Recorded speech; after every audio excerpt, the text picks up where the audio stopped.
Vamos a poner en pie, iglesia, y vamos a abrir la palabra en el libro de los Hechos, capítulo 1, versículos del 12 al 14.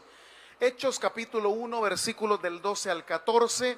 Esta mañana vamos a aprender acerca de la primera iglesia, de la primera comunidad de creyentes que después de la resurrección de Cristo, de alguna u otra forma se convirtieron en una institución como tal. Por eso a esto se le conoce como la iglesia de Jerusalén. Y esto que vamos a aprender esta mañana es el primer informe que se da acerca de la iglesia. Vamos a leer el pasaje, luego vamos a entrar ahí en una pequeña introducción para que posteriormente reflexionemos sobre este primer informe. Si lo tienen, me dicen amén, amados hermanos. Dice Hechos capítulo 1, versículos del 12 al 14. Entonces volvieron a Jerusalén desde el monte que se llama del Olivar, el cual está cerca de Jerusalén, camino de un día de reposo. Y entrados subieron al aposento alto, donde moraban Pedro y Jacobo, Juan, Andrés, Felipe, Tomás, Bartolomé, Mateo, Jacobo, hijo de Alfeo, Simón el celote y Judas, hermano de Jacobo.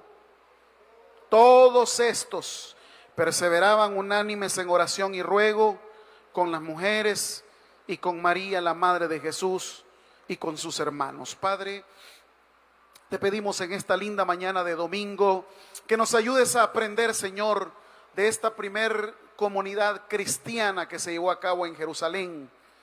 Que nosotros tomemos las cosas positivas y que desechemos lo negativo. Que podamos crecer, Señor, en el conocimiento y en la madurez que pretendes de nosotros. Háblanos al corazón, te lo pedimos en el nombre de Cristo Jesús. Y toda la iglesia dice: tomen asiento, amados hermanos. Muy bien. Los primeros versículos del capítulo 1 del libro de los Hechos han hecho énfasis en dos cosas. Póngame atención.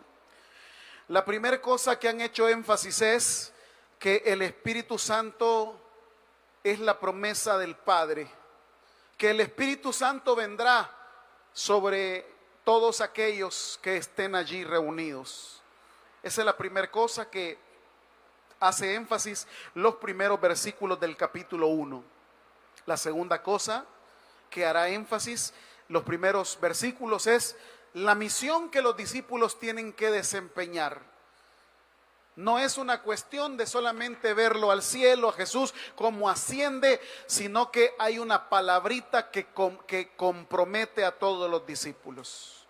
¿Cuál es esa palabra, pastor? Cuando Él les dice: me seréis testigos en Jerusalén, en Judea, en Samaria y hasta lo último de la tierra.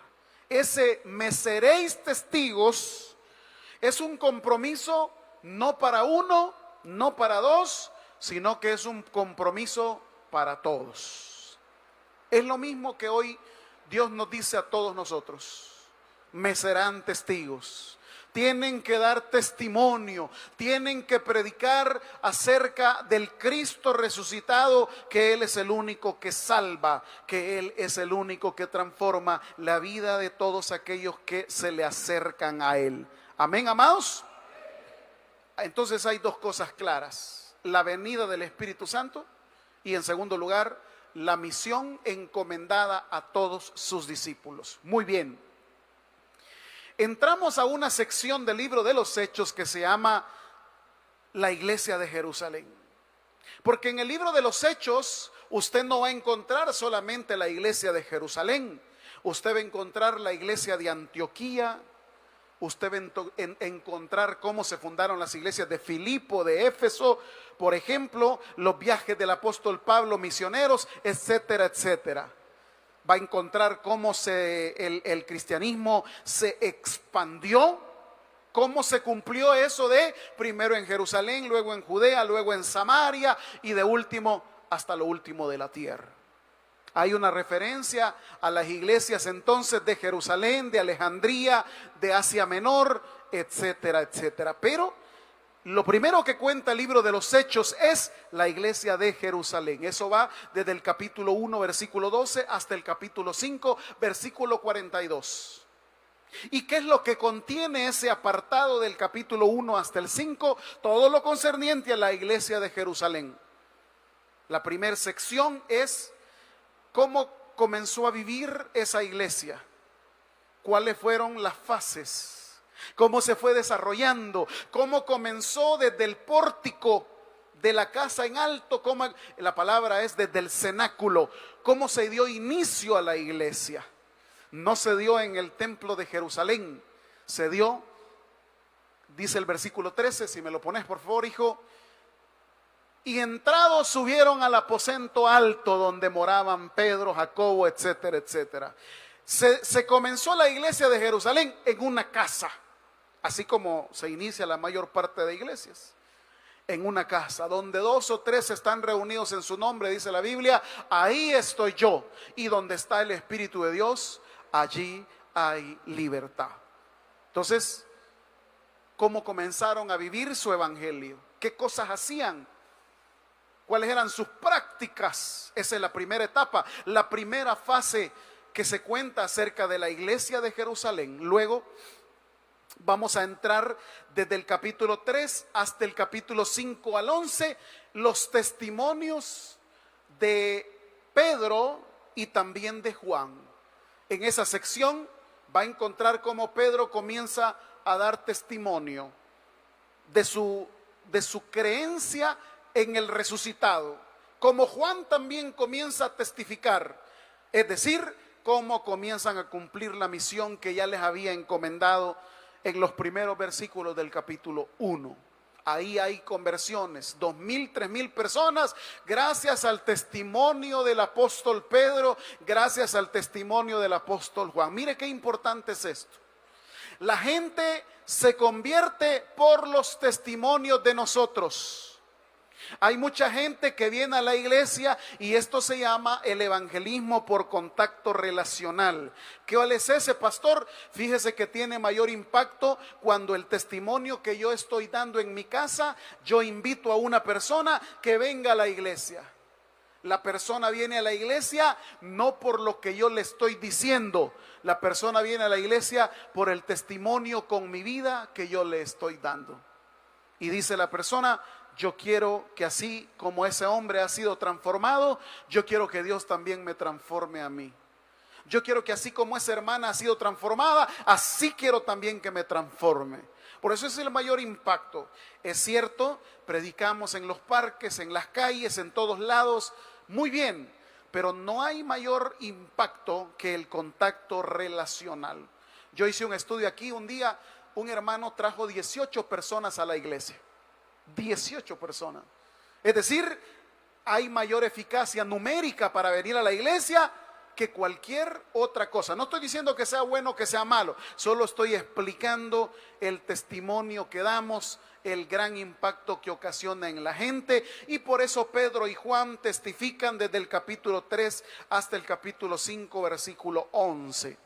Luego del versículo 12 al 42 del capítulo 5 tenemos la última sección de la iglesia de Jerusalén, y esto tiene que ver con que los apóstoles siguen predicando, no importa que el Sanedrín los haya amenazado.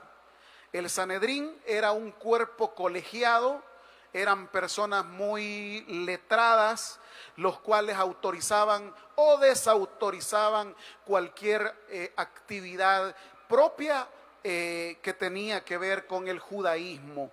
Entonces ellos, el cuerpo colegiado, les dice: ya no pueden seguir hablando porque ustedes van a confundir a la gente.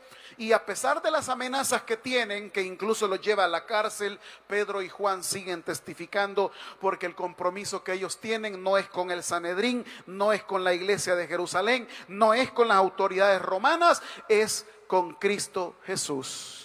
Por eso usted va a encontrar una frase, un versículo del libro de los Hechos que dice: es necesario obedecer primeramente a Dios antes que a los hombres.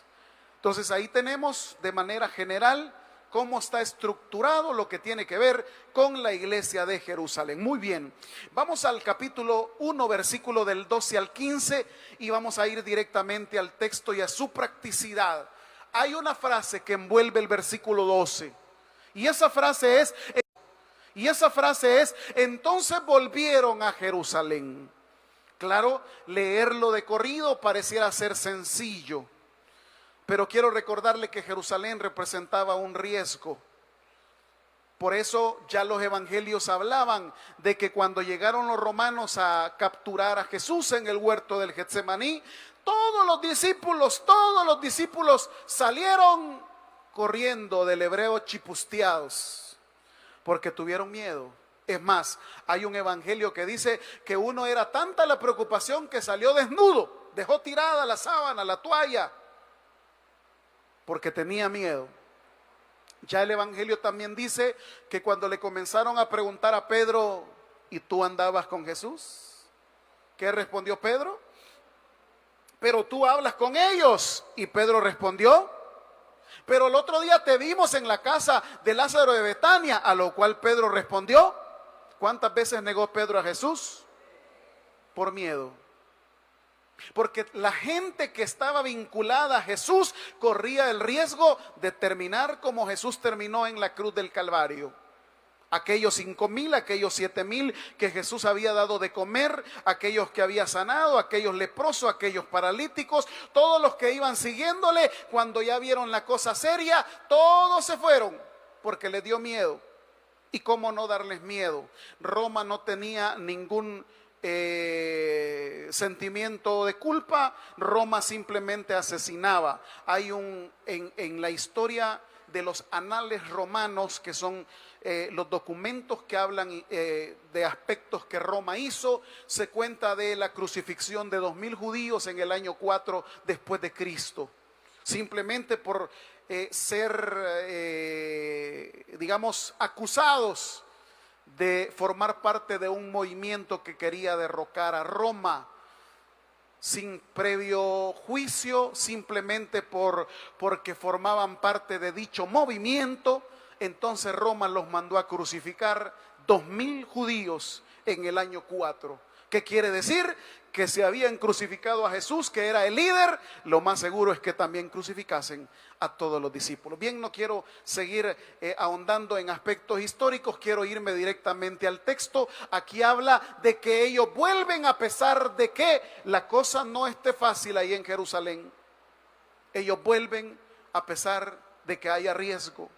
Ellos vuelven a pesar de que estén amenazados a que los vinculen con Jesús y los terminen asesinando, pero vuelven, porque ellos no están obedeciendo a sus instintos ni a sus emociones. Ellos están obedeciendo a Jesús, que les dijo, y me van a ser testigos en Jerusalén primeramente, en Samaria, en Judea y hasta lo último de la tierra. Entonces aquí la palabra que resuena es volver, volver, volver, volver, volver. ¿Qué podemos decir de esto hoy en nuestro tiempo? Hay mucha gente que ha huido de Jerusalén, que se ha alejado de su Jerusalén. Hay muchos creyentes que antes la Jerusalén, que para nosotros es nuestra iglesia, que para nosotros es nuestro ministerio, que para nosotros son las prácticas nobles de cristianismo, como la lectura, como la oración, como el ayuno, nos hemos apartado de Jerusalén. Algunas veces justificándonos en pleitos con hermanos, en discordias con los otros, y nos hemos alejado de Jerusalén. Estamos como estos discípulos que no estaban en Jerusalén, pero cuando recibieron el mandato del Señor, dice el texto del versículo 12, entonces ellos volvieron a Jerusalén desde el monte que se llama del Olivar, el cual está cerca de Jerusalén, camino de un día de reposo. En cuestión de 8 de 10 horas ya estaban en Jerusalén, haciendo lo que Dios les pidió que hiciesen, dando testimonio. Amados, ¿cuántas personas hoy están tan cerca de volver a su iglesia? Están tan cerca de volver a su ministerio, están tan cerca de volver a sus prácticas de cristianismo. ¿Y por qué no lo hacemos? ¿Por qué no hoy volvemos a aquel mundo en el que vivíamos tan cercanos al Señor, pensamos que estando lejos de Jerusalén, es decir, lejos de la voluntad de Dios, me va a ir bien. Yo quisiera tener la oportunidad de presentarle testimonios de aquí, de personas que han salido de su Jerusalén porque han querido ir a conocer el mundo. Y yo estoy seguro que la mayor parte de ellos le va a decir: el peor error que he cometido en mi vida es alejarme de la iglesia, es alejarme del ministerio, es alejarme de las cosas de Dios, porque lejos del Señor, dice Juan capítulo 15, ¿cuántas cosas podemos hacer? Nada.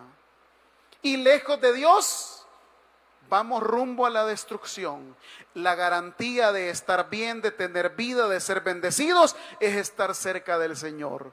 Pero una vez nos alejamos, es como el Salmo 23. La ovejita está segura en la medida que está en el redil, porque ahí está el pastor, porque ahí hay comida, porque ahí hay agua, porque ahí están las demás ovejitas. Pero cuando ella decide alejarse del redil, alejarse de Jerusalén, se va a los acantilados, se tropieza, se hiere, se rompe, se enferma, no tiene agua, queda desnutrida y finalmente se la harta el lobo. Juan capítulo 10, versículo 10 dice: porque el diablo ha venido para matar, hurtar y destruir, pero Cristo ha venido para que tengamos vida y vida en abundancia. Si usted es una oveja que se cree cabrita, es necesario que hoy vuelva a su Jerusalén. Que tuvo disturbios con el pastor, con el hermano, hermano, ninguno de nosotros salva. El único que salva es Cristo Jesús, que quiere que esté en Jerusalén, que quiere que vuelva. Vaya, platique con el líder de ministerio y dígale: quiero volver a servir. ¿Y qué van a decir de mí? ¿Qué importa lo que digan? Usted no está por ellos, usted está porque Dios le dice: volvete a tu Jerusalén. Solamente estando en Jerusalén puedo ver el poder de Dios en mi vida. Vuelva a leer la Biblia, vuelva a orar, vuelva a ayunar, vuelva a hacer las cosas que antes hacía cuando estaba viviendo su primer amor. Hoy que se ha alejado, se siente triste, se siente deprimido, se siente solo, se siente desmotivado, se siente en la vida sin sentido. Pero es por eso usted y yo no seremos plenos hasta que estemos haciendo la voluntad de Dios. Vuelva hoy a su Jerusalén, vuelva hoy a su iglesia. Usted que me ve a través de las redes sociales, venga. No estamos para criticarle ni recriminarle nada, solamente estamos para ser parte de la familia de Dios y seguir adelante hasta que Cristo venga por todos nosotros. Vuelva a su Jerusalén. Versículos 13 y 14, aquí la iglesia de Jerusalén nos presenta los diversos grupos. Hace referencia a dos grupos masculinos, a María, y a un tercer grupo que es femenino. Es decir, está compuesta por dos referencias masculinas y dos referencias femeninas. Veamos las masculinas. Primero dice: entrados subieron al aposento alto, que es la parte de arriba de una casa. La estructura arquitectónica de las casas de la época hacía que por el calor que había en Jerusalén, en la parte de arriba había siempre un terrado.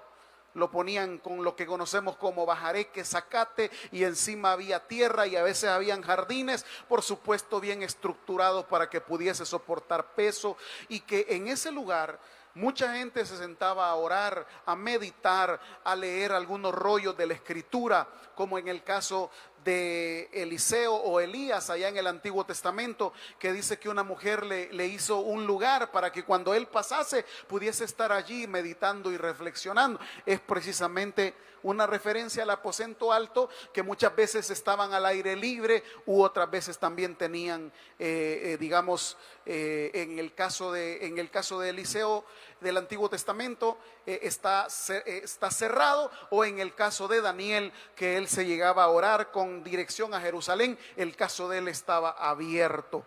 Entonces ellos llegan ahí a la parte alta y el primer grupo masculino es el grupo de los apóstoles, conformados por Pedro, Jacobo, Juan, Andrés, Felipe, Tomás, Bartolomé, Mateo, Jacobo, Simón del Celote, Judas, hermano de Jacobo. Habría que constatar la lista que aparece en Hechos a la lista que presentan los evangelios. Si hay discrepancias son por motivos teológicos más que referenciales a la persona, pero hoy no tengo tiempo de explicar por qué las listas difieren de los 11 apóstoles que han quedado, porque ya no está Judas, el que traicionó a Jesús de Nazaret. Este es el primer grupo de hombres, de la referencia de hombres. Versículo 14. Primero los menciono y después los explico, ¿no? Todos estos perseveraban unánimes en oración y ruego con las mujeres y con María, la madre de Jesús, y con sus hermanos. Segunda referencia al aspecto masculino en la primera iglesia. Por un lado los apóstoles y por otro lado los hermanos de Jesús. Esto es un tema de carácter controversial por el aspecto doctrinal, ya que el dogma de la Iglesia Católica sostiene que María fue virgen antes y después del nacimiento o de la concepción de Jesús de Nazaret. Por muchos años, por muchos siglos, se ha intentado, la Iglesia tradicional católica, a través de sus sacerdotes, teólogos de renombre, querer negar que María tuvo más hijos. Sin embargo, con una, exégesis contextual, cultural, social, pues no era nada ajeno que María haya tenido otros hijos con José aparte de Jesús. No nos metemos con pleitos, quedamos con que María era virgen antes del matrimonio y que así tuvo a Jesús, pero que posteriormente formó su hogar con José. Y estando con José, se cree que procreó por lo menos 4 varones y otros 2 hijos más, los cuales también están testimoniados en los evangelios. Por más que, los teólogos católicos quieren que esta palabra hermanos solamente se relacione con vecinos o también con primos. Pero como le repito, hay 2 o 3 referencias de los evangelios que mencionan que María y José tuvieron más hijos. Es más, unas cartas del Nuevo Testamento dicen fulano, el que era hermano de Jesús.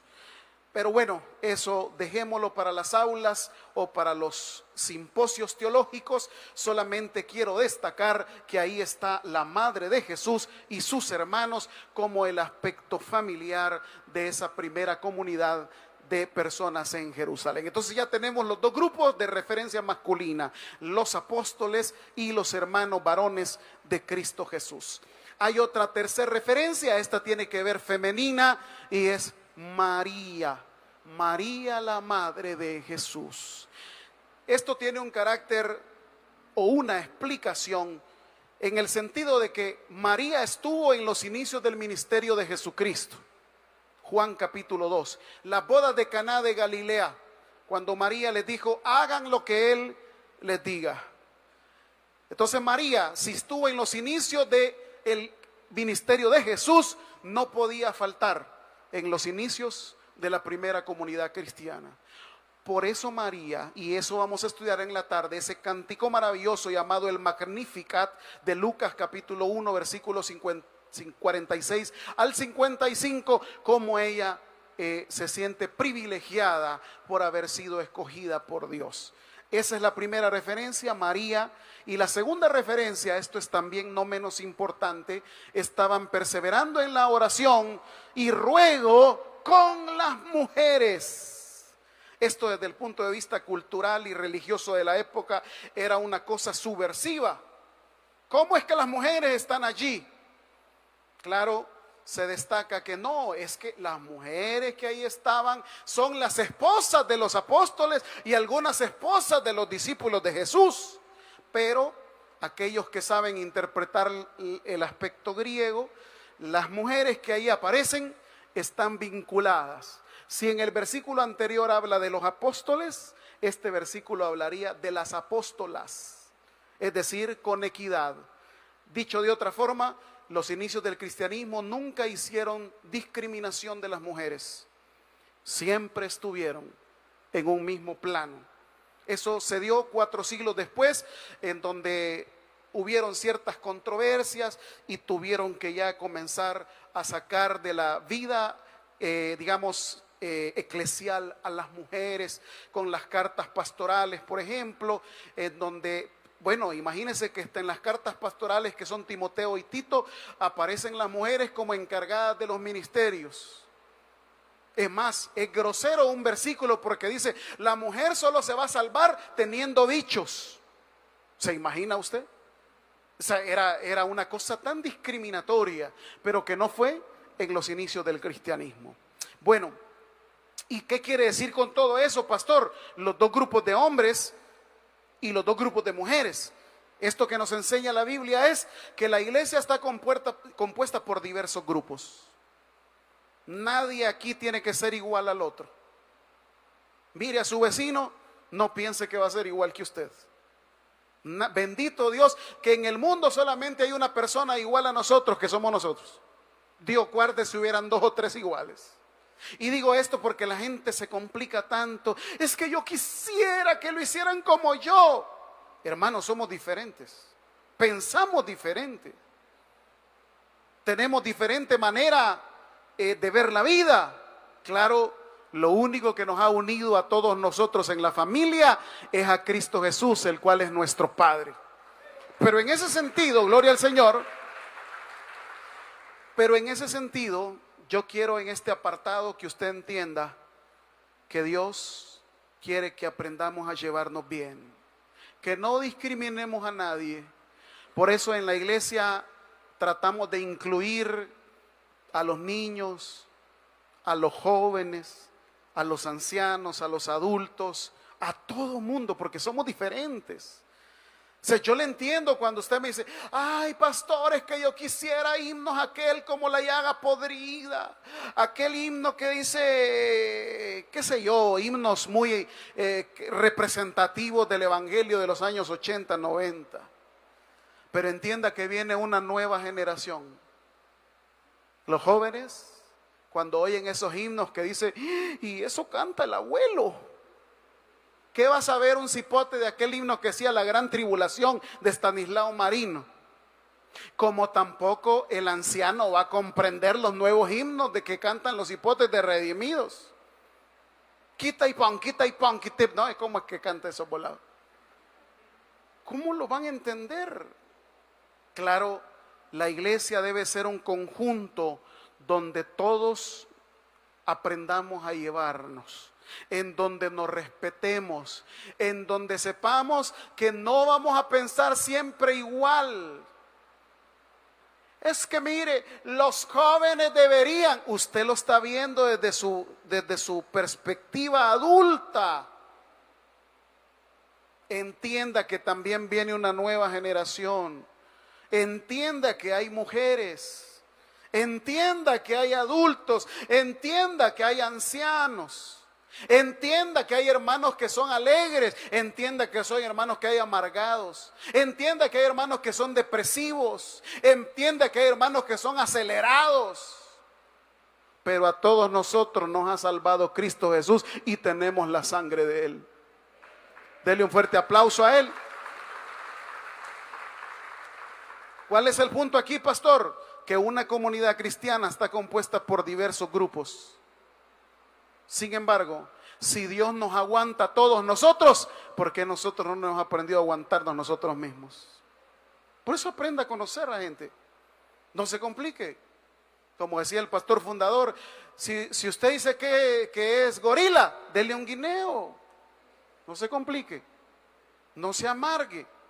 Porque hay hermanos que a veces, es que debería, esta iglesia debería. Sí, hermano, pero usted solamente está hablando por su propio grupo. Entienda los demás grupos. Es que estos bichos solo a fregar vienen los viernes, a pegarle a la pelota. Sí, hermano, pero a veces usted lo dice como yo, que ya me duelen los pies para jugar.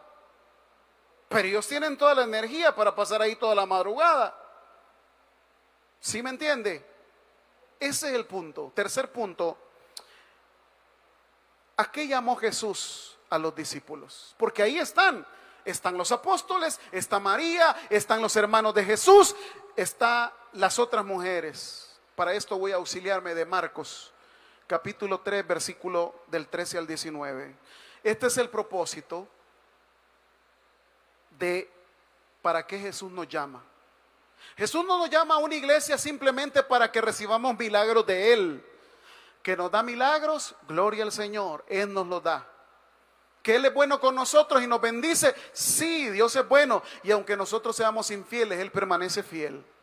Pero quiero que subrayen en ese pasaje las tres cosas para las cuales Cristo nos ha llamado. Dice Marcos 3, 13 al 19, después subió al monte y llamó así a los que Él quiso. ¿Y qué dice el pasaje? Versículo 14. Y estableció a 12, primer cosa, ¿para qué Dios nos ha llamado? ¿Para qué? Para que estemos con Él, para que vivamos con Él, para que le alabemos, para que le adoremos, para que busquemos sus cosas. Mas buscad primeramente el reino de Dios y su justicia. Para eso nos ha llamado, para que estemos con Él. No en el mundo, que estemos con el Señor. En la medida de lo posible, que Él llegue a ser el centro de nuestra existencia, que no haya nada más importante en nuestra vida que estar con Él.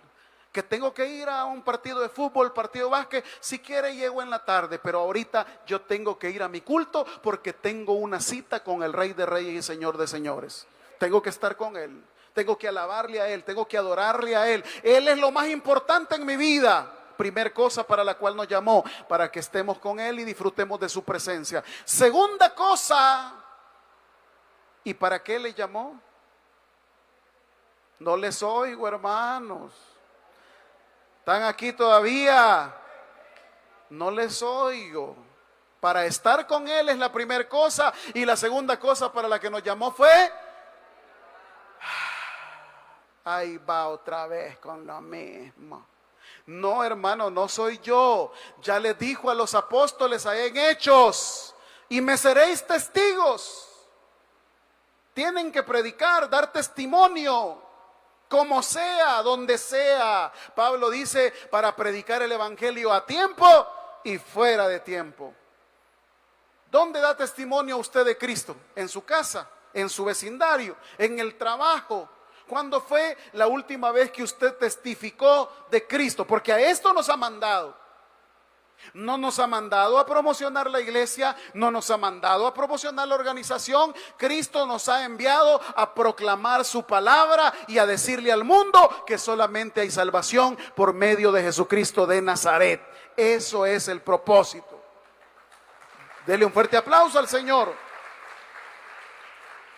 Muy bien con lo primero, estar con Él. Muy mal algunos con lo segundo, enviarnos a predicar. Una de las cosas que más nos da pena es predicar. Una de las cosas que más cuesta vencer es que las personas en una iglesia tengan la entereza para ir a predicar el evangelio. Tercer cosa para la cual Él nos ha llamado, dice el versículo 15, y que tuviesen, esto es importantísimo, autoridad. Nos ha llamado para estar con Él, nos ha llamado para predicar y luego para que tengamos autoridad. El Hijo de Dios, el llamado por Dios, debe de tener autoridad. Esa autoridad no viene conferida por medios humanos, esa autoridad la da el Espíritu Santo. Por eso dice Hechos, siempre que estamos estudiando, que el Espíritu Santo vendrá sobre nosotros con poder para darnos esa autoridad. ¿Y qué tiene esa autoridad? La posibilidad de sanar enfermedades. ¿A qué se refiere, pastor? Si yo soy un llamado hijo de Dios, el cual Dios me ha dicho que esté con Él, que vaya a predicar, también tengo la autoridad para poder decirle a un enfermo, en el nombre de Jesucristo, sé sano. Por eso yo a veces no entiendo. Hay hermanos que tienen muchos años de ser cristianos, servidores, y todavía andan pidiendo que oren por ellos cuando nosotros mismos tenemos la autoridad. ¿Están aquí conmigo, hermanos? Yo tengo la autoridad para decirle a una enfermedad que salga de mi cuerpo. Tengo autoridad para declarar en el nombre de Jesús sanidad sobre cualquier enfermedad. Hay otro punto también, que tuviesen autoridad para sanar enfermedades y para echar fuera demonios. Dentro de la interpretación del Nuevo Testamento hay una nueva herramienta que se llama la exégesis sociocientífica.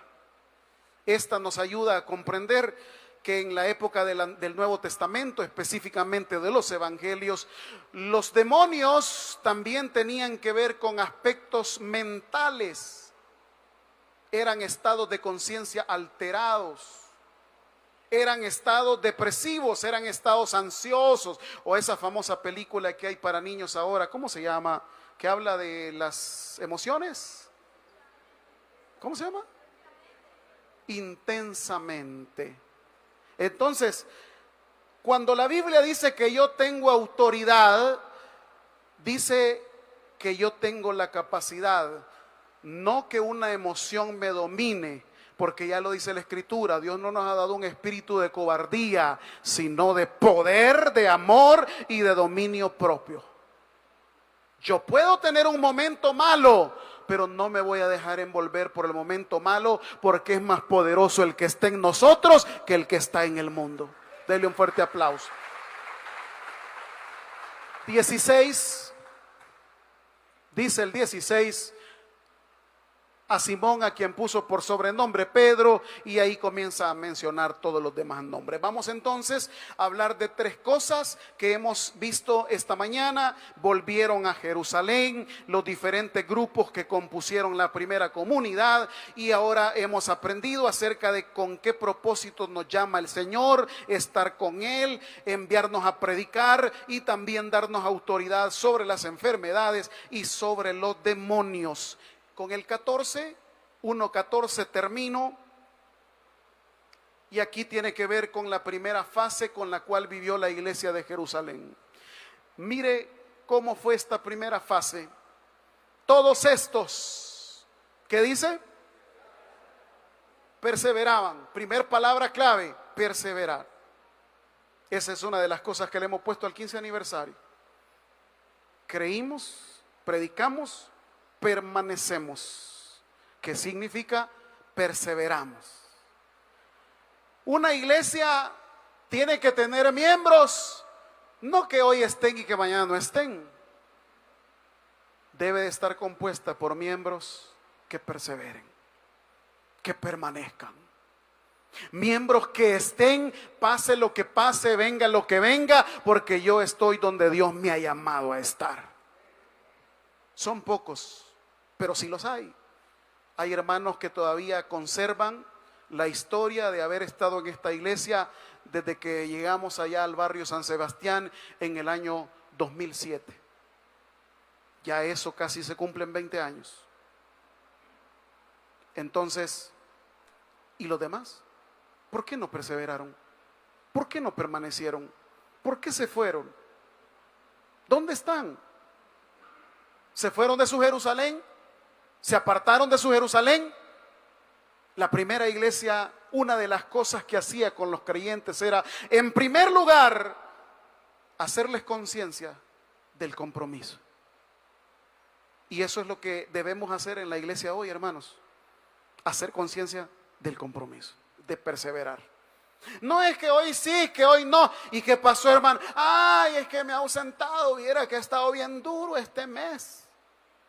Si usted está enfermo, una situación fortuita o algo, pues yo no estoy molestándolo ni diciendo nada. Pero aquellos que sí tienen la oportunidad de perseverar y de estar allí, no están. ¿Qué hacía la primera iglesia? Dice, perseveraban. Sí, ¿sabe que la primera iglesia, que se les conoció como los del camino, algunas veces se reunían hasta a diario? Y la iglesia de las catacumbas, que se conoce en la historia del cristianismo, no se congregaban libremente, tenían que hacerlo en cuevas. Para ustedes la dificultad, pero ahí estaban perseverando. Y hoy que hay bonitos templos, que hay sillas bonitas, que hay transporte, que hay comida gratuita, que hay refrigerio, ¿qué más se puede ofrecer pues?